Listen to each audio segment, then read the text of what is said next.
Hi guys, I'm Gasha. Welcome to the channel and welcome as always to our coffee times. Today with one of my favorite mugs that says everything tastes better with cat hair in it. If you're a cat owner, you know what I mean. You understand the struggle to keep everything cat hair free. Just doesn't exist. But anyways, we are here today to talk about books, of course about horror books and everything that I read in the month of February. It's coffee time. So the month of February was a month that I really struggled emotionally because if you've been following me on Twitter, you know that I lost one of my furry babies. I lost my cat that had been with me for 11 years. And it's been really hard. He was at the hospital for a couple of days, but there was nothing much they could do, so they sent him home to spend his last days at home, and it was just devastating for me. And I was not in the mood for reading. I was not in the mood for even watching many horror movies. I mostly just binged some shows that I didn't care much about, or just watched some trash TV, honestly, because that's all that my brain could take at the moment. So I didn't read as much as I hoped, but the good news is that I read 5 things, and those 5 things I really enjoyed. They were all 4 coffee mug reads for me, which is rare. So at least I'm happy that everything that I read I truly enjoyed. Also, if you're new here, please note that we rate books here with coffee mugs. It's just, you know, to pay an homage to my caffeine addiction. I mean, that's basically what it is. And also, I start with the lowest rating and end up on the highest. But today, honestly, spoiler alert, everything was a 4 coffee mug read for me. Since all the books got the same rating, I'm just going to start with the one that I read first, and the one that is a middle grade that I thought was fantastic. So if you're looking for a great, engaging, spooky middle grade, I do recommend you to pick up 13s by Kate Alice Marshall. This book was so bingeable. I could have read it in one go if I would have had the time. And it was such a fun experience and a little bit darker than what I was expecting. Also, this is going to be the perfect read if you're looking for some spooky middle grade for Halloween, since it does happen on Halloween and it's really bingeable and really fast-paced. So we follow Eleanor, and she's being sent to live with her relatives at N&L, and when she gets there, she starts to make some weird discoveries in the house, things that apparently she's only able to see. She starts to see also things outside of the house. She doesn't know if she's the only one that's able to see these things. It's something in her brain. Are these things really there? So she starts also making friendships in her new school, and together they are trying to figure out if these visions, if these things that she can see are real or not, and what they mean. I thought this book did also a really good job when it comes to build up the atmosphere and how things started to escalate towards the end. I absolutely loved it. I didn't see that they were going to go that route at the beginning when I started the book, and I was pleasantly surprised with it. I think this is going to be perfect for people that love mysteries and secrets of small towns and family secrets, as well as for people that are looking for a more supernatural middle grade. I really had a lot of fun with it. I know it has a sequel, and I am dying to read that one too. Next we have The Radleys by Matt Haig. Since I read The Humans, I knew I wanted to read more by the author, and I was not disappointed by this book. I was not. This was such a fresh, nice, fun take on vampires. However, I do understand that Matt Haig's writing is not for everybody. I completely understand, and I see why. This book was written in really small, digestible chapters that were all a lot of fun to read. We follow a family that seems to be your normal family with their teenage kids and their drama, their problems, their relationships with the neighbors in the neighborhood. But the secret that they have is that they're a family of vampires that are trying to survive without hurting people. It was just so much fun. I mean, when I tell you I was reading this and binging it, and I was reading this one when I was going through a lot emotionally, and I was still interested in keep reading this particular book because I felt like it lifted up my mood a little bit. This is not going to be your typical paranormal book about vampires at all. The writing style is really different from other vampire books. The family dynamics. The vampirism in this book is completely different, but it is just so much fun to discover the family secrets and how they ended up being vampires. The book starts a little bit slow paced, but when it starts catching up, it becomes extremely addictive. And like I said, I didn't want to put it down. It's going to be perfect for people that don't mind a little bit of satire or humor in their books, especially if you enjoyed The Humans like I did. I feel like you're going to appreciate this one a lot as well. And it's also going to be for people that are looking for a different experience when it comes to vampire books. This is more a down-to-earth family drama vampires, and I just absolutely loved it. Definitely gonna pick up more things by Matt Haig. 2 books that I read by him, absolutely loved.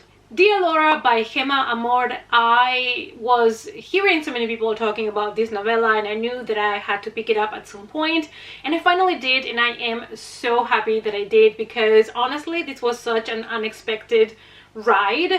I didn't know exactly what I was getting myself into, and I ended up binging this novella in a day because I just needed to keep going. We follow a woman, I believe she's in her 40s, and she starts getting letters from a stranger asking her to do certain things that get more and more disturbing. She doesn't know who's sending her the letters, and she doesn't know what's gonna happen if she does what he's asking for, what will happen if she doesn't do what he's asking for. And that's what I'm going to tell you, because I really want you to go into this novella also not knowing too much, because it is a short one. I would say this is a perfect novella for people that love a thriller with some splashes of horror, and I would go as far as saying that this might be something for people that love true crime, because I felt like there is a true crime element to this one as well. Definitely pick it up. It is also March at the moment, so it is also Ladies of Horror Fiction month, so this is by a female author. If you're looking for a quick read to add to your TBR pile for March, I would strongly recommend you to pick this one up. Then I picked up Master of Murder by Christopher Pike, and I'm so glad that I did, because this is another one that I had so much fun with, and it was really unexpected. I did not expect this book to kind of merge different genres into one, and it was a lot of fun because we also have the element of a horror author in the book. We follow Marvin, and he's a teenager. You know, he has his drama with his family. He also has his high school crush, but he has a secret, and that is he is a writer of really popular thriller books that he's writing under a pen name. So nobody knows his true identity, and he is working on his next novel. That's all I'm gonna tell you, but this was just so much fun. This is perfect for people that are looking for a YA psychological thriller. That I think also this one could potentially be for people that love true crime stories. This is such a great mystery. It's gonna keep you engaged. There's some twists and turns in this small book, and yeah, definitely one of my favorite ones that I have read by Christopher Pike so far. And last but definitely not least, we have Cannon Fog by Adam Neville. I was really excited to read this one and see what Adam Neville had to bring us with some folklore horror, and boy oh boy was I not disappointed.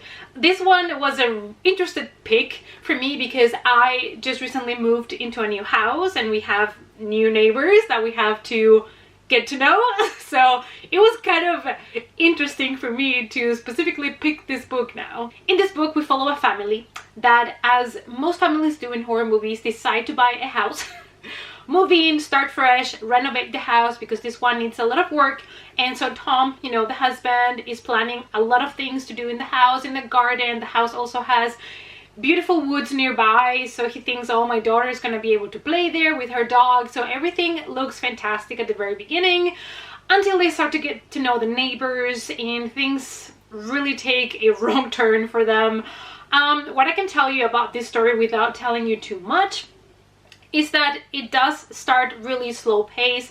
The author does take a lot of time with descriptions, It is really like poetically written, like all of this beautiful language. So this might be something that a lot of people have more trouble with, because at the beginning, at least for the first 40% of the book, is really slow and then starts to catch up, and then it's just absolutely fantastic. So just expect that at the beginning, that it's going to take you a little bit longer, but because it is so beautifully written, it didn't really bother me at all. By doing that and starting just, you know, with a lot of descriptions, he managed to create such a intense atmosphere and creepiness around the house, around the neighbors, around the woods. Everything is still unexplored for us. Everything is going slowly, so it does put you in that tension feeling. It does start to stress you out, and it is really haunting. But all of that build up has a payoff. I think that the second half of the book is absolutely fantastic. I absolutely enjoyed it. It gets really disturbing.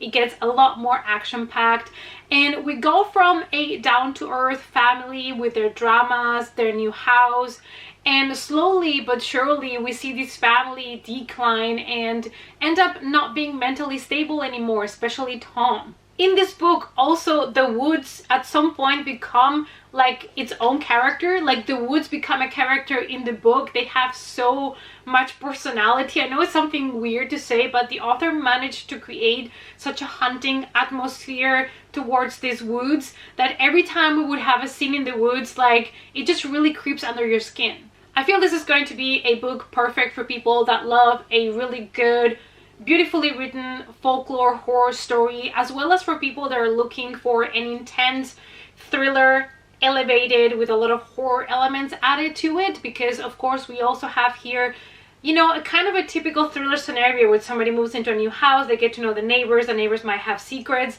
So it does have also that element of a thriller, but it is, you know, a horror story, so expect also some disturbing scenes and some blood. Alright guys, so these are the 5 things that I read in the month of February. I do recommend you all 5 things. I love them all, and I had a really good reading month in the sense that everything that I read I really enjoyed. I just wish that I would have read more things, but I was just not in the mental or emotional state for it, and I also had to take time for myself, so I understand that. And you know, and I'm not gonna beat myself up just because I didn't get to as many books as I wanted.